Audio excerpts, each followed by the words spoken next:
Hello all. Thank you for joining today's webinar. I think I will give a minute or two for the other attendees to join. Meantime, let me introduce to you myself and my colleague MR Gundurao from Fimer. Thank you for joining today's webinar and informative session. I am Divyesh Parmar, Sales Manager India at Elum Energy, and I'm taking care of South Asian countries.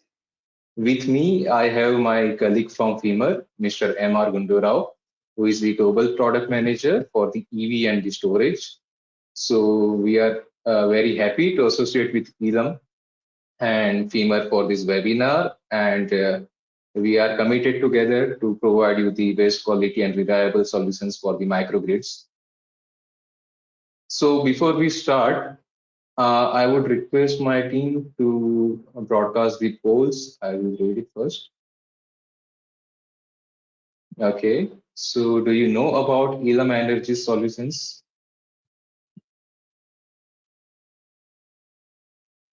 You can give your answers.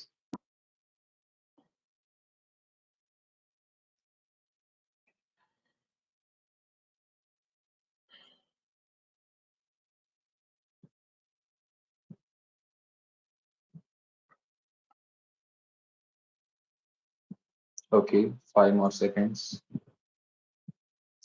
Next poll, please.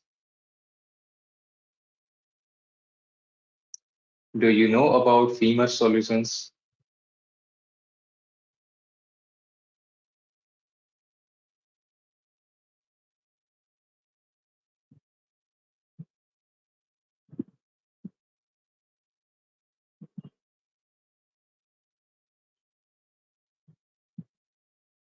Okay, next poll, please.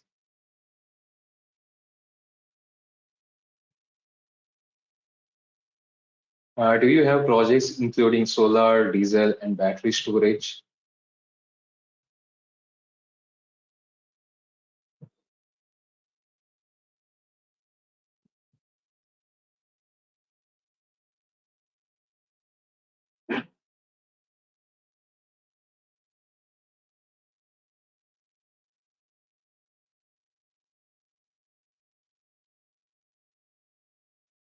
Moving to next poll.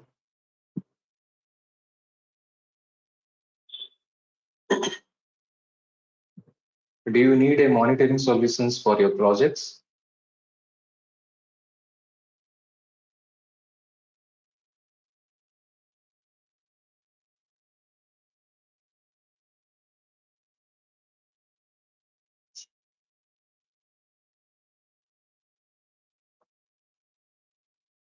Next and last poll question, please.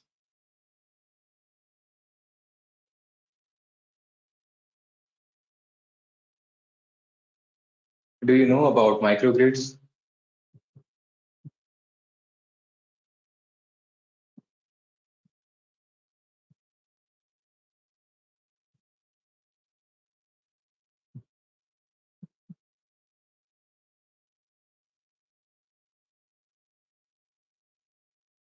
Okay, nice. So we can start with the presentation part then, and starting with our agenda.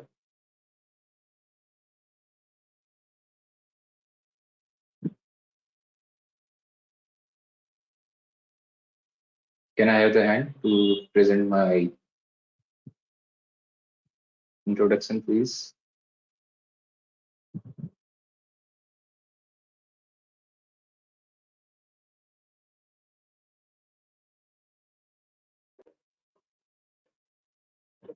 Okay, great. I hope you should be able to view the screen now.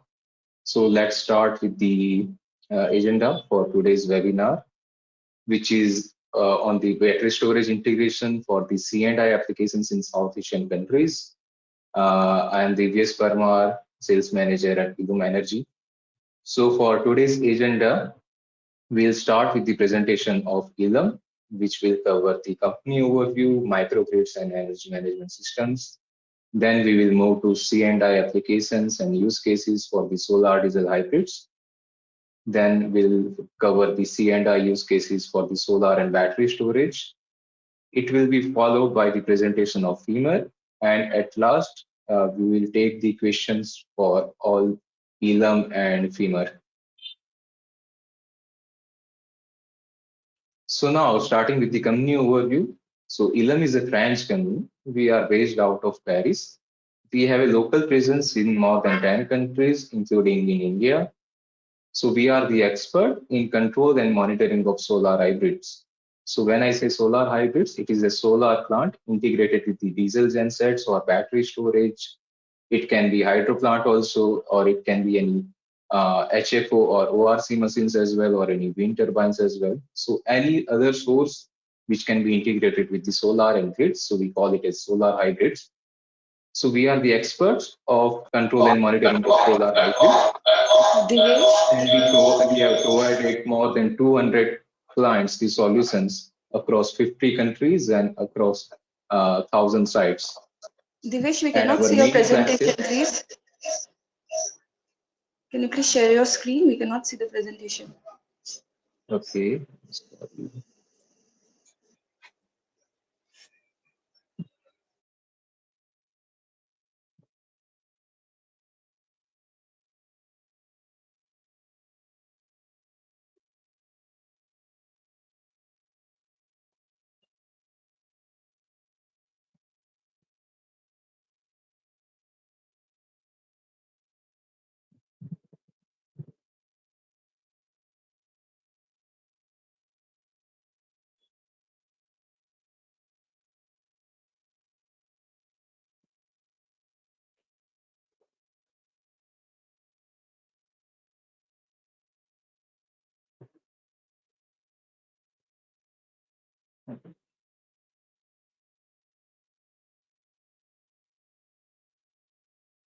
It should be visible, I guess. Can anyone confirm if they can see this screen?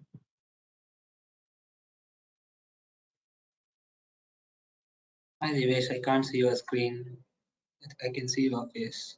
Means your webcam we can. I think it is enabled.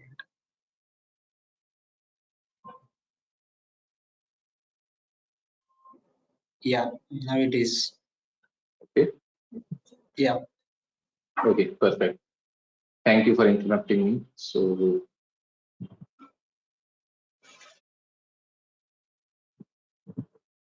okay. So I'll just quickly go again with the agenda. So it will be like Elum presentation followed by Fimer presentation, and at last we'll take the question and answers. So I was discussing about the solar hybrids. So our main clientele is the developers and EPCs of South Asia as well as the global EPCs. So we provide wide range of products for different kind of applications, which includes the C&I, microgrids, and utility scale. So basically, utility scale projects, we provide power plant controllers and SCADA. But our today's main focus area will be C&I and the microgrids. So before going ahead, so I will also like to introduce what is microgrid and what are the solar diesel hybrids. So basically, microgrids are the power distribution networks which can operate independently or in sync with the grid, and they are producing the local electricity from the local resources. While the solar diesel hybrids are the solar plants which are integrated with the thermal plants like gensets, and this can be the off-grid plant or the grid-connected plant.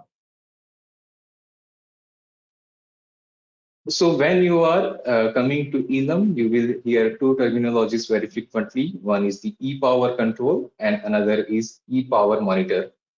E-power control, it is the name of our controllers. So it will be followed by SV for the solar diesel controllers, HFS for the hydrogen fuel saver. There is an MC controller which stands for the microgrid, and there is ES controller, so which is used for the small applications of storage like 100 kWh or 300 kWh. And for all the above applications above 300 kWh up to few megawatt hour, we provide our e-power control MC and e-power control PPC. So I call our controller all-rounder because it is very easy to integrate by anyone. It follows and complies to grid codes of many countries. It can be interfaced with any plant for any plant usage, like it can be integrated with the solar, with diesel, with battery storage, and for every applications like peak saving or the load shifting, anything. And then we have the e-Power Monitor, which is our proprietary platform for the web-based remote monitoring. So our e-Power Monitor provides you the overview page for your multi-energy sites at a single window. And it helps you to identify the underperforming assets. It also does the analysis to find out the root causes of your underperforming assets. And at the same time, it can also give you the critical alarms on your emails, and you can rectify your site issues by visiting the site, or in turn, we can also provide you the remote access. So by sitting from anywhere else, you can rectify your site issues. So you don't have to go to site, and this reduces your downtime of the plant, increasing your plant efficiency. And we can also provide you the easy reporting tool. So it can have the main KPIs like the performance ratios, weekly and daily productions in your emails, or you can download the CSV file for the more analysis and the performance related analysis of your plants. So when we talk about the solar diesel hybrids, means solar and thermal diesel plants. So for this kind of microgrids, we have two applications. One is poor grid and one is off grid.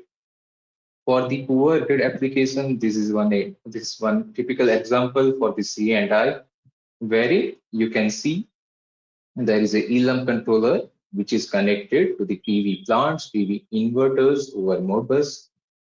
So this takes care of the curtailment of the PV plant, and we control the PV inverters. Then we have the thermal plant with the backup gensets. So we can control the gensets through genset controllers over Modbus TCP or RTU.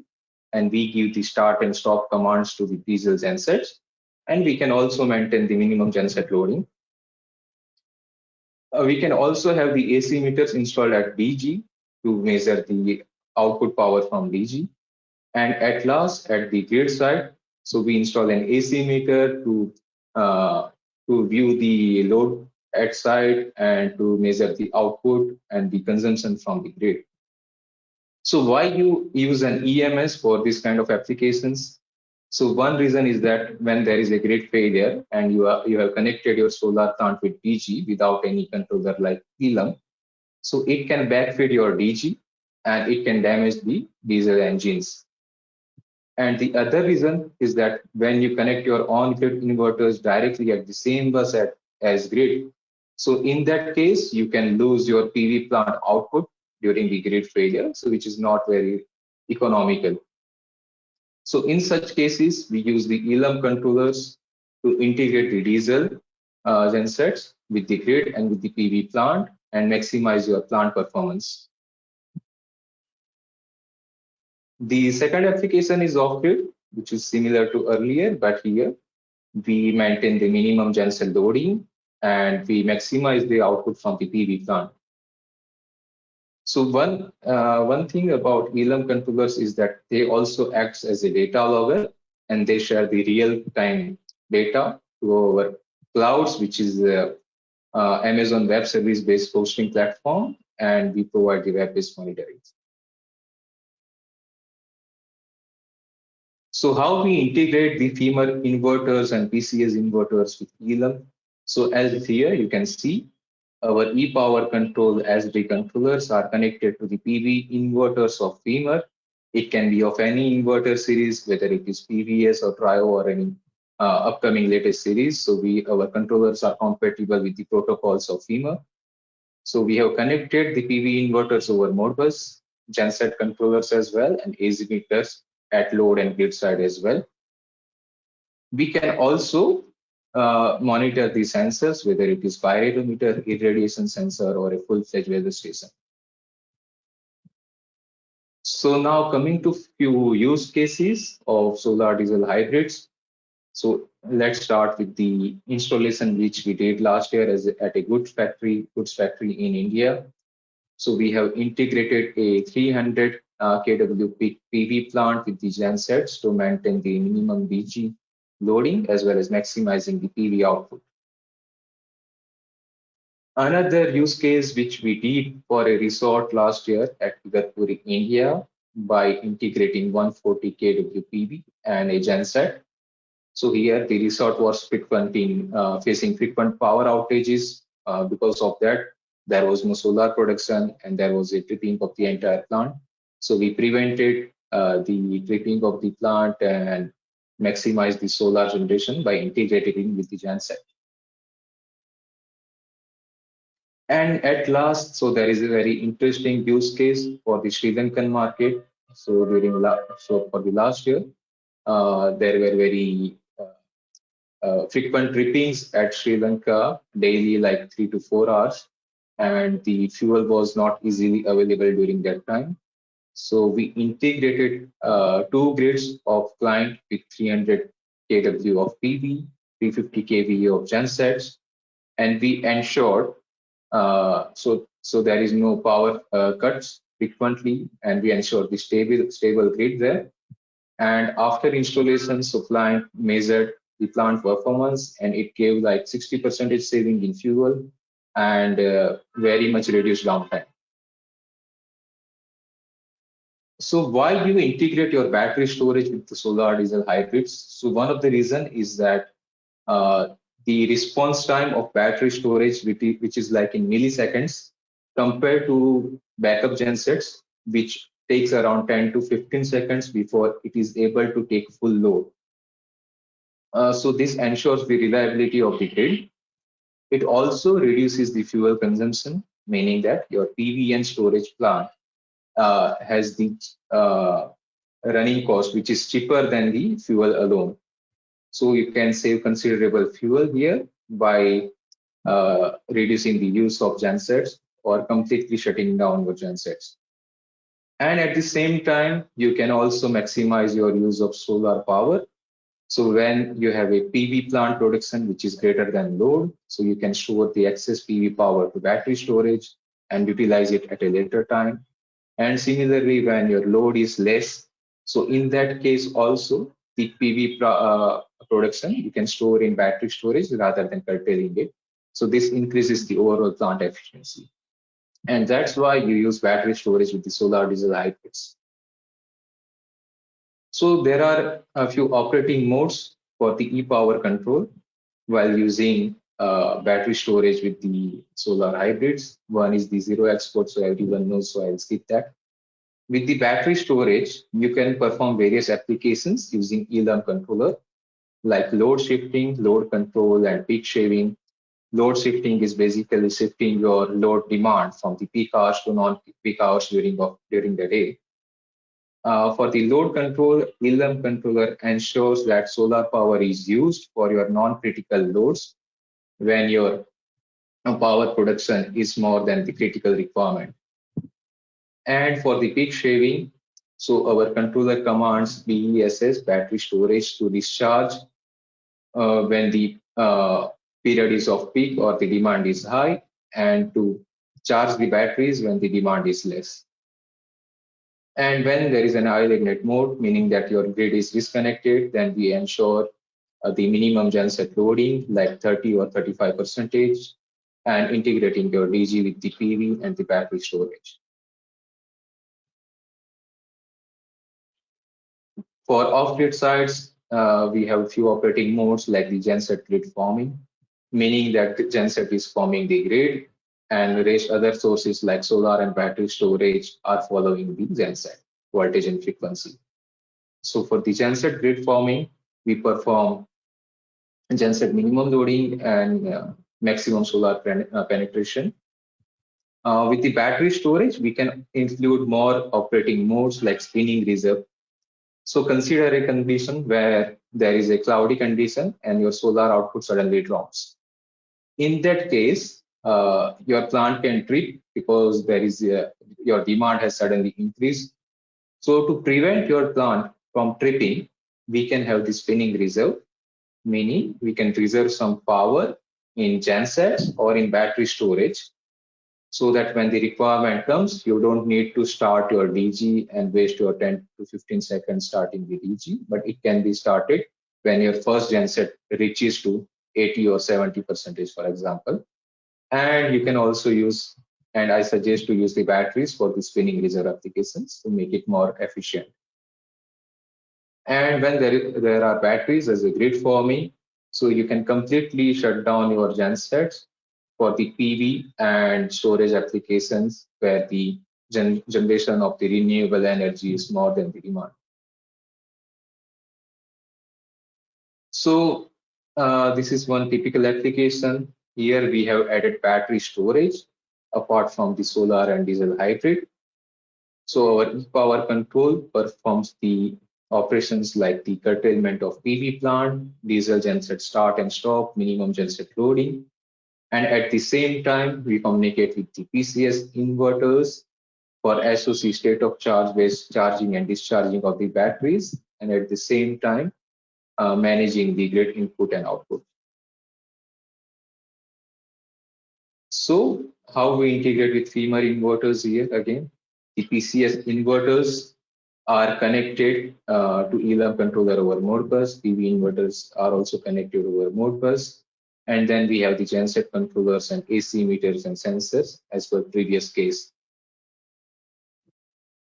So at last, let's discuss two more use cases for the battery storage. The first one is for the Indonesian residential complex. So the client selected Elum Energy, MC and ES controllers here because in this area, there was low electrification rate and they mostly use diesel power. But the client wanted to completely shift to renewable by integrating the PV and battery storage for 24/7. So after installing Elum controllers, the expected outcomes are very significant, like saving in millions of dollars over the lifespan of the plant. And at the same time, it will also reduce the CO2 footprint. And the last use case is for the Cambodia, where Elum controller MC and ES is performing operations like the battery storage grid forming, meaning batteries will form the grid because this is completely off-grid plant, and the batteries will run the PV and storage along with the genset. So the genset will come into the picture only when the PV and storage are insufficient in supplying the load. And when the battery storage is in maintenance, so you can start your genset as a grid forming unit as well, simply by using the Elum configuration tools. So that was from the Elum side, but if you have any questions, so we will answer them during the last session of Q&A. If you want to write to us, you can note down the email addresses and we'll come back to you with your queries and answers.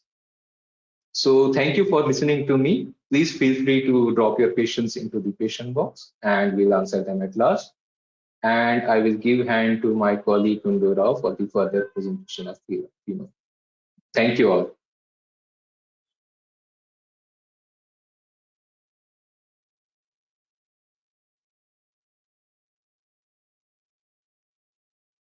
Information. It was very informative and it was great presentation. I will share my screen. Please let us know if you can see my screen.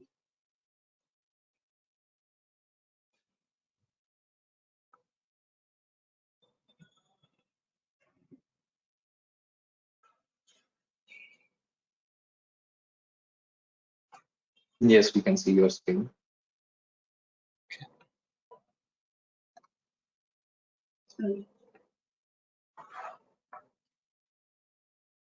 Okay, thank you. Once again, good morning all. Thanks for joining Fimer Elum webinar on BESS integration for C&I applications. Myself, Gundurao. I take care of storage business from Fimer. Before going further into technical details of our products, just a brief introduction about Fimer. So Fimer, our presence is global. So we do have a direct presence in 20 countries, and from there we are supporting total around 100 countries, which covers around 5 continents. With respect to employee base, we do have an employee base of over 1100. And coming back to global repair centers, we have 12 global repair centers in 5 continents. And with respect to production capabilities, we do have 3 production sites. And with respect to R&D, we have 2 R&D centers, one in Italy and one in Bangalore in India. Coming back to our production capabilities and our installation base, we have production capability of 12 plus gigawatt, which includes both solar inverters, central inverters, and storage converters. And coming by with respect to installation base, we have 60 plus gigawatt installation base, which covers both central inverters, string inverters, and storage converters. Before moving further with respect to products, I just to give you many like while we do have conversation with multiple customers, so we'll be conversation will be something like microgrid, mini grid, and BESS. Sometimes it might lead to confusion, so just a kind of a introduction what really microgrid is, what really mini grid is, or BESS. So typically we use terminologies like microgrid, where the applications are will be on small village level or building level. So we'll be supplying converters in the typically the capacity of converters between 10 to 50 kVA, where those converters are the application would be in the range of 10 to 50 kVA capacities. So with respect to mini grid applications, typically it is at higher ends, where you will be having big building blocks or bigger villages, or commercial and industrial applications. So we call it as mini grid applications. Typically, converters or PCS capacities or load capabilities will be greater than 50 kilowatt and up to around 300 to 400 kilowatt. And coming back to BESS, it's a pure AC coupled solution.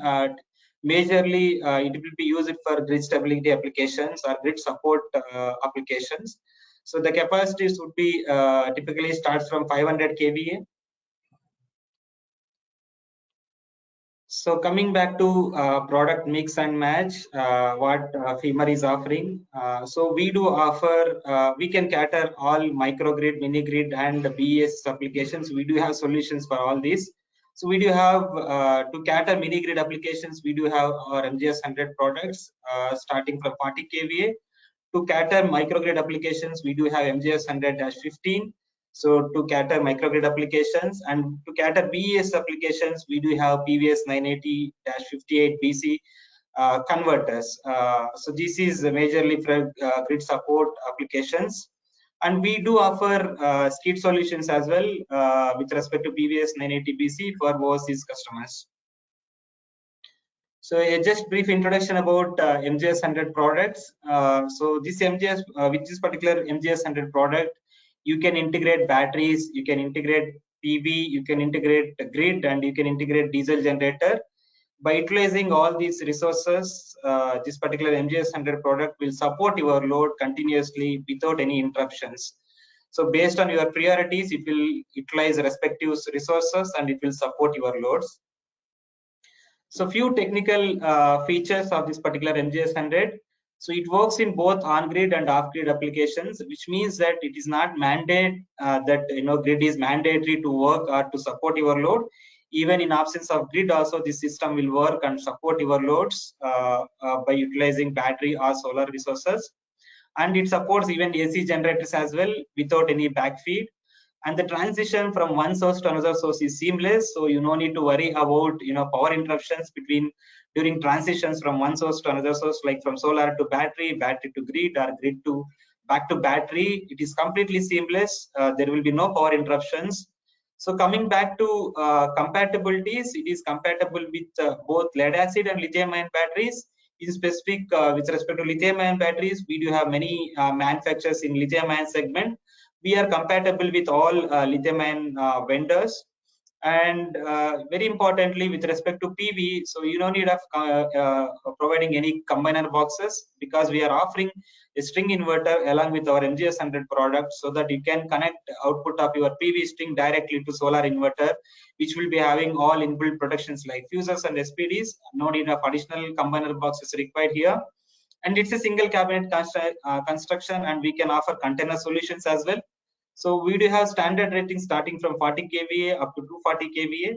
And one more important feature is our MGS 100 converter supports 100% load imbalances. Like, if you have any issues with respect to load imbalancing, absolutely fine. You can load 100% in one phase and you can load 0% in another phase. That is absolutely fine, no issues. A system will support both load imbalances, and even if your loads are balanced, so it is absolutely fine. So with respect to configurations or capacities, as I mentioned earlier, we do have multiples of 40 kVA with respect to load capabilities. So we have 40 kVA converters, we have 80 kVA converters, and 120 kVA, and 160 and 240 kVA converters. So typically, our converters can support loads of respective 40, 80, and 120, 160, and 240 kVA. So this is about load capabilities. And you can integrate solars to these particular converters, so that as per your requirement, it's completely customer specific. So if customer wish to, for example, I will take 40 kVA for 40 kVA system. If customer wish to connect a solar of 50 kVA, 50 kilowatt or 100 kilowatt, you can connect absolutely. So it is completely configurable, and our system will work without solar as well. Or one more USP is, if you have any existing plants, like already you have installed some solar over there and you would like to upgrade it to storage converter, absolutely fine. So it is we are flexible. Even with other make of solar inverters, we can integrate our MGS 100 converters, so that you can utilize in both ways. You don't need to go for only specific makes, so it is completely flexible. So the capacity of solar inverters, it is completely depends upon your requirement. So we can help you out in designing solar capacities and batteries, designing and all. So coming back to battery operating modes or MGS 100 operating modes, typically if you look at any applications, it falls in these particular three modes. First one is bypass mode. In bypass mode, typically if you are connecting solar, so solar will feed your loads, and if there is any excess energy or power, it will charge your batteries. Still, if you have any excess power, it can export power back to the grid as well, provided if you have net metering facilities. Otherwise, the second option is inverter mode. So you can disable this export mode. For example, if you don't wish to export excess power back to the grid, you can disable it, so that automatically our controller will limit the excess power. So it will just feed your loads and charge your batteries. If you don't have grid at site, and if you have only diesel generator, you can connect diesel generator. So as and when required, so our controller will send command to diesel generator, so that generator will turn on accordingly, and we will be turning it off. It is completely automated process. And third one is, it's like a remote electrification, I would say, where customers will not be having access to diesel generators. They would like to go ahead with only solar and batteries. Yes, our converters do have capabilities working with only batteries and PV panels, so that whenever there is a sufficient solar will feed your loads and charge your batteries. And whenever there is no sufficient solar, batteries will support your loads till the solar comes back. So coming back to PVS 980 BC, this is for megawatt scale applications. So we are just a quick background regarding these particular converters. So the rating starts from 500 and 550 kVA to 2 megawatt. So this is our range. We have multiple capacities in between 550 to 2091. You can choose converter rating as per your requirement. So we are deriving this particular converter from our inverter platform, our standard solar inverter platform, where we are supplying our inverters since 2017, and we do have an installation base across the globe. So it has seen all extreme climatic conditions, and they are working perfectly without any issues. So these converters, these PCS, will support batteries up to 1500 volts, and these are high efficient PCS, because we do have our own patented thermosiphon cooling, because of which the auxiliary consumptions will be very, very less, and efficiency is 98.8%. And it's a completely IP66 enclosure. You can install it directly without any additional rooms or any sheds. So it is a dual layer enclosure, so that you no need to worry about heat dissipations and all. Automatically we are taking care of all heat dissipations internally.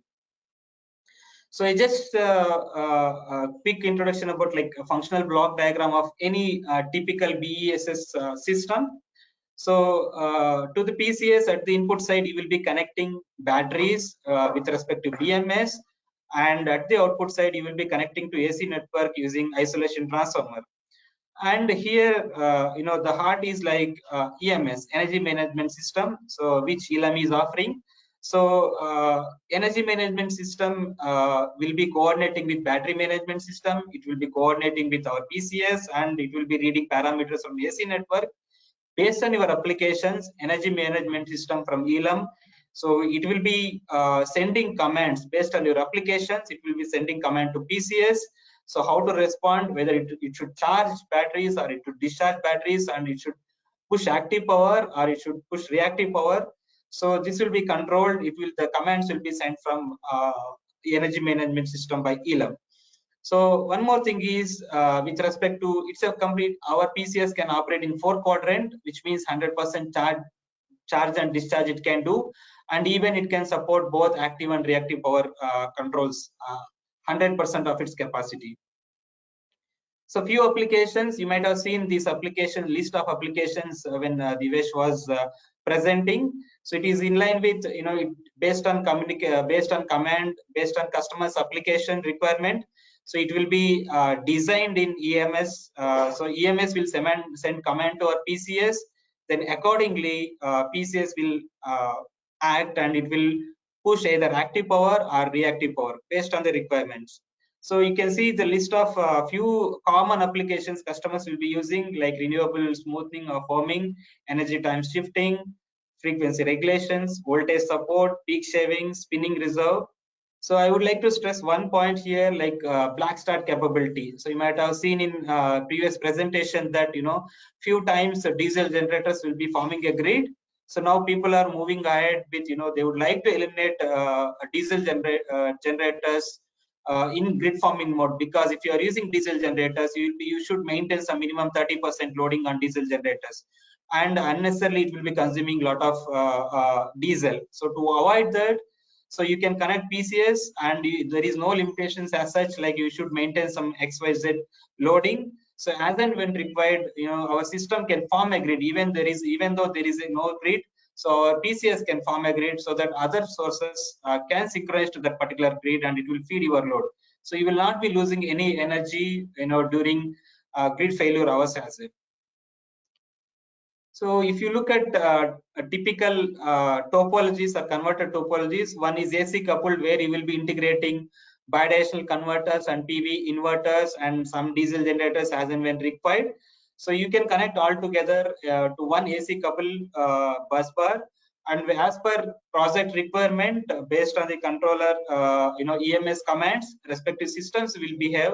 So you can integrate both solar and bidirectional converter together and connect it to one common network. So accordingly, when there is a solar hours, you can charge your batteries. During non-solar hours, you can discharge your batteries.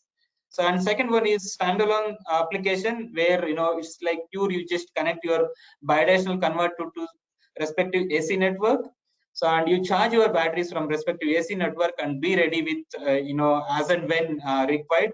So based on command received from EMS, you just discharge your batteries and support your grid. So this we call it as standalone storage converters. So this is about technicalities of our bidirectional converters and MGS100 microgrid solutions. Few case studies for your reference. So this is 1 megawatt hour project which we installed in Ladakh. The USP here is our converter installed at 3,500 meters altitude for Indian Army applications. So our system is working perfectly without any issues, even at 3,500 meters altitude. So maximum you can go ahead up to 4,000 meters altitude without any derations. And coming back to one more reference, like we have installed 2.5 megawatt hour and 3.5 megawatt hour BESS in Capgemini campus. And this is one more CESC project where we installed our MGS100 microgrid project. This is a floating project where they connected PV modules in a floating project, and we have supplied 80 kilowatt converter with 100 kilowatt solar inverter. in West Bengal. And this is 1 megawatt and 1 megawatt hour project in Honeywell in India, in Bangalore, for their local applications. And this is one more size installation reference in first Modera Sun Temple in Gujarat, where we supplied 1 megawatt PCS of 6 numbers. This is 24, you might have heard 24/7 solar village. So inaugurated by our Honorable Prime Minister Narendra Modi ji. So where customer is using 18 megawatt hour batteries here. And one more installation with respect to our microgrid converter, which is MGS 100-15 for rural electrification. And this is for resort like in Malaysia, MGS 100-80/100, which is the loads is 80 kVA and solar inverter capacity is 100 kVA. And this is one Coco Island, Myanmar. This is something like similar case where there is no access to grid. So it is completely running 24/7 using solar and batteries. Only in emergency cases we'll be calling generators. So this is kit solution where we supplied one solar inverter on BESS converter. So we can offer kit solutions as well for overseas applications. So that's it. Thank you all. So please reach out, like if you have any queries or questions, please ping us. Thank you all. Thank you, Gundurao, for the wonderful presentation. It was very informative. So we have a lot of questions here coming to our question box. So before taking the questions, I would request my team to release the remaining polls, and then we can start and taking the questions.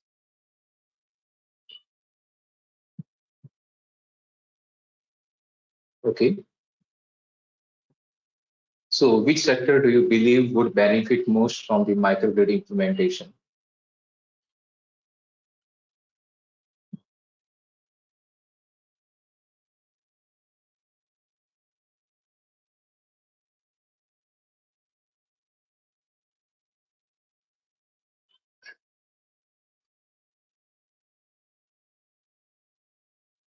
Next question, please.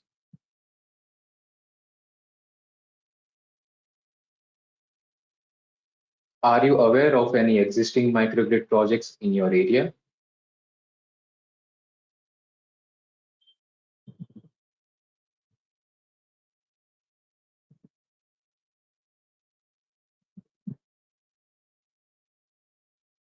Next poll, please.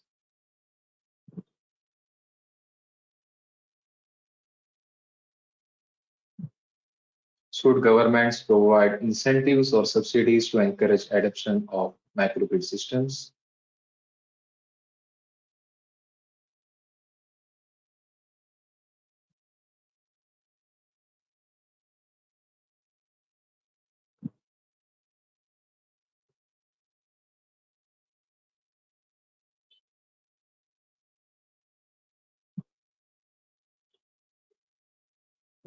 And last poll. Would you consider investing or supporting the development of microgrids in your local community?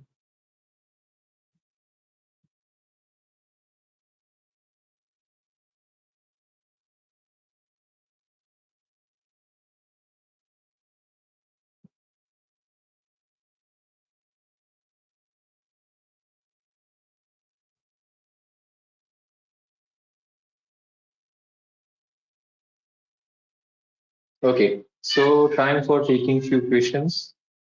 So I will take the questions first. I will redirect the question to Gundurao.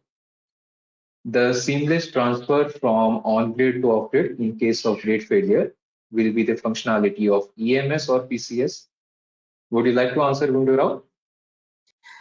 See, with respect to PCS, if you're, it's not like seamless transformer because we should comply to grid code compliances as well, because we will be integrating or you will be integrating these particular systems to the grid. So if you are integrating these particular systems to the grid, so we should comply to grid code, which is IEC 62116 anti-islanding. In such case, if there is any grid failure, first system will shut off completely. So loads will be isolated, and then system will form a grid. So for this particular activity, the system will take approximately less than 30 seconds. So there will be a power interruption in case if you are interacting with the grid, because we should follow grid compliance as per IEC 62116. Islanding is mandatory. So in case of microgrid systems, yes, it is possible. We can disable export power. We will not follow the grid, but we can transfer load seamlessly from one source to another source, provided if we are disabling the export power back to the grid. Great. And I would add one more thing to that your on-grid to off-grid operation will be with the blackout, but your off-grid to on-grid connection can be seamless with the help of EMS and the genset controllers. So, and that was the answer. Is there any restriction on the loads for BESS and microgrid?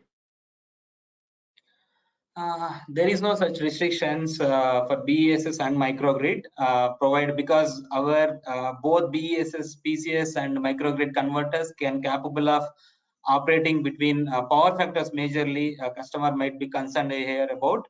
So we can operate between 0 to 1, both lead and lag. So absolutely no restrictions on the load side.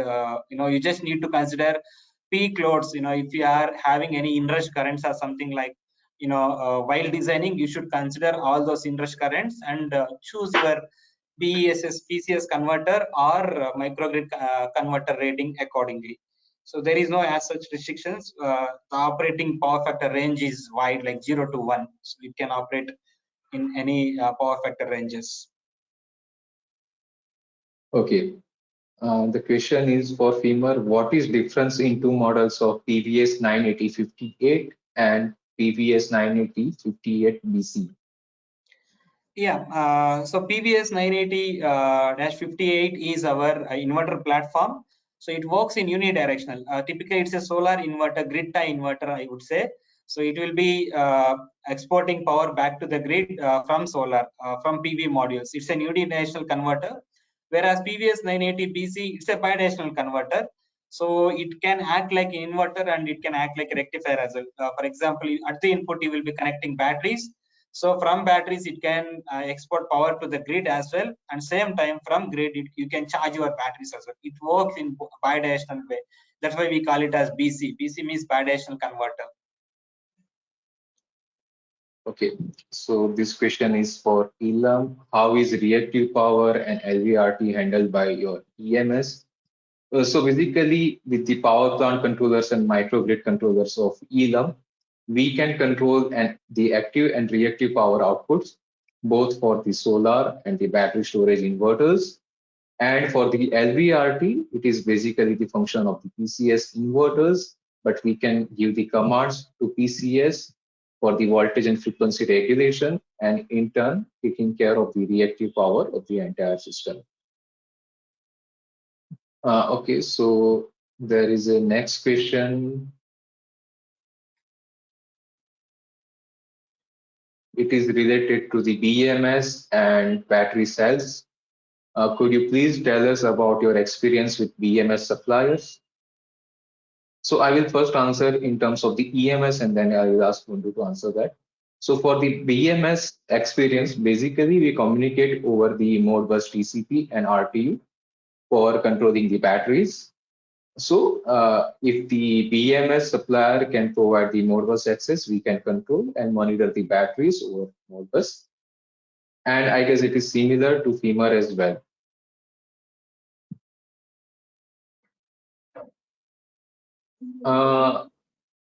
Gundurao, you would like to answer regarding the BMS experience?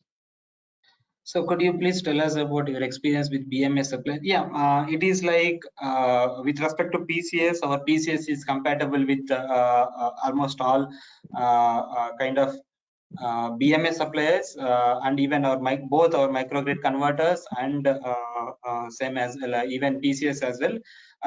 Particularly PCS, it will be EMS Elum will be dealing with they are communicating with BMS.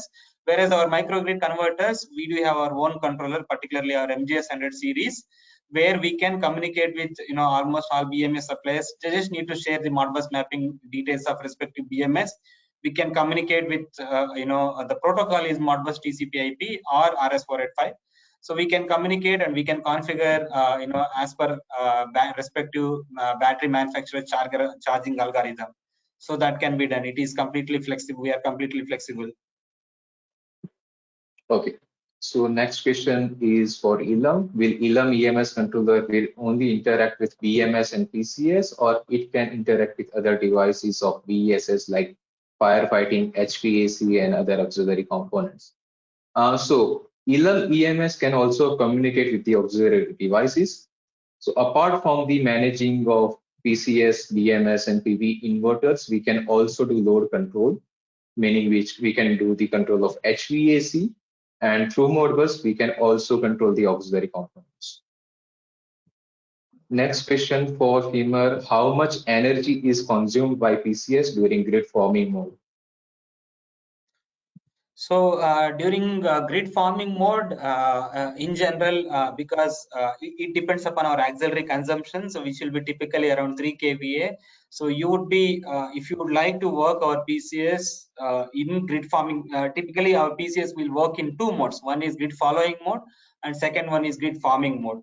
So in grid following mode, we don't need any external auxiliary power from customer, because we will be our system will take care reference voltage from the existing grid. So there is no external power is auxiliary power is required. Whereas while grid forming mode, because there will be no grid, so our PCS should form a grid. For that, we will be needing around 3 kVA UPS supply. So that with that particular 3 kVA UPS, we will turn on our control supplies, and then our system will form a grid, and it will start exporting power. Or it will form a grid, and then other devices will will synchronize to that particular grid. And typically, to be precise, to your question, in grid farming mode, we would be needing around 3 kVA UPS. Okay. Next question is: can same PCS can work as grid forming and grid following? Yes, same PCS will work in both modes.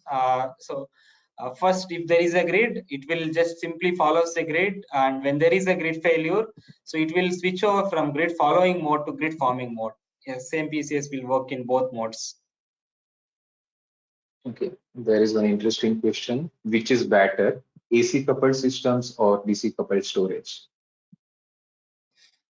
So it depends upon application specific. So if you have multiple AC sources, like diesel generators, wind, and multiple solar inverters connecting to the same common bus bar, then it is better to go ahead with AC coupled solutions. And if your loads are high, like around 500 kVA or 400 kVA, greater than that, it would be definitely, we will be suggesting to go ahead with AC coupled solutions, because you will be coupling multiple AC sources to the same common bus bar, and you will be utilizing all the resources to feed your loads. Whereas if your loads are around maximum up to 240 kVA or 250 kVA, and below less than 240 or 250, and if you have dedicated distribution network, and then you can connect all, you can go ahead with microgrid solutions. You can connect all respective resources to microgrid solutions, and microgrid converter will take care of your loads by utilizing all these resources. So it depends upon two things. One is it depends upon load and resources available, and second thing is it depends upon application specific. So AC coupled solutions, for example, if you would like to go ahead with low leveling, peak shaving, frequency regulations, then there is no option. You should go ahead with AC coupling applications only. Right. Next question is for Elum regarding the load management. A client has a section load of 100 kW and his load is being increased by another 20 kW, for which he doesn't want to increase the grid sanction load. So is it possible to supply the extra load of 20 only when load goes above 100 kW with battery backup? So answer is yes. With Elum controllers, you can perform various application and operating modes like peak shaving. So with the peak shaving, you can define the load level like 100 kW, which will be supplied by the existing grid. PV and the thermal plant. And above 100 kW, automatically the battery storage will come into the picture and will supply the load. So this is something which can be configured with Elum EMS.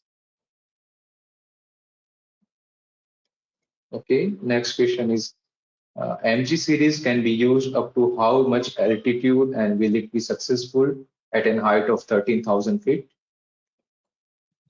So our MGS 100 converters can work up to 4,000 meters altitude. So yeah, so it will work, but provided some duration will be there.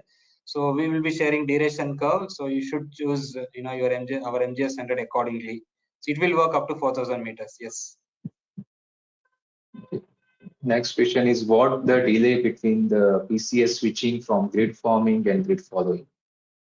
So as I mentioned earlier, it would be less than 30 seconds. That would be the switching time from grid forming to grid following, or vice versa, grid following to grid forming as well. Okay. One question is regarding the battery cells. So I don't know if you would like to answer that, but the question is, how many cells per BESS and how are those battery cells integrated?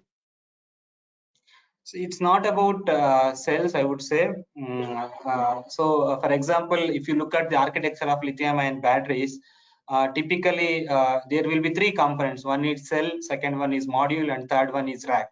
So cell, you will be respective manufacturer will be connecting X number of cells in series. Typically, cell voltage of cell voltage nominal voltage would be around 3.7 volts to 4.2. In between depends 3.2 to 3.7, I would say, depends upon technology.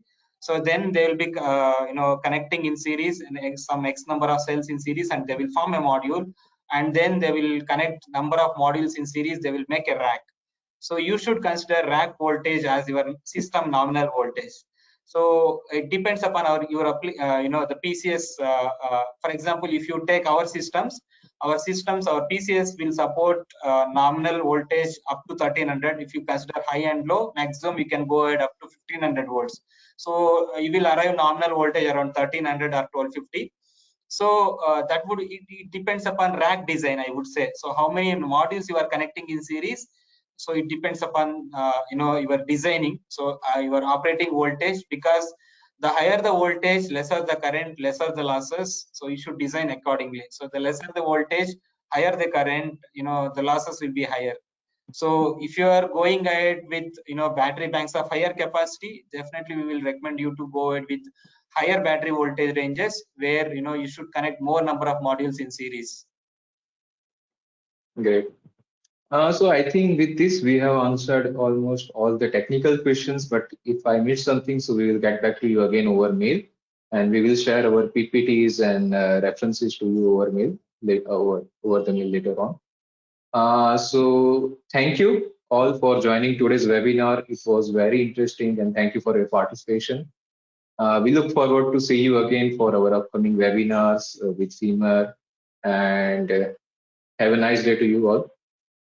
Thank Thank you you, all. Gundurao, for the Thank you once informative again session. from Fimer. Thank you. Bye bye. Thank you all.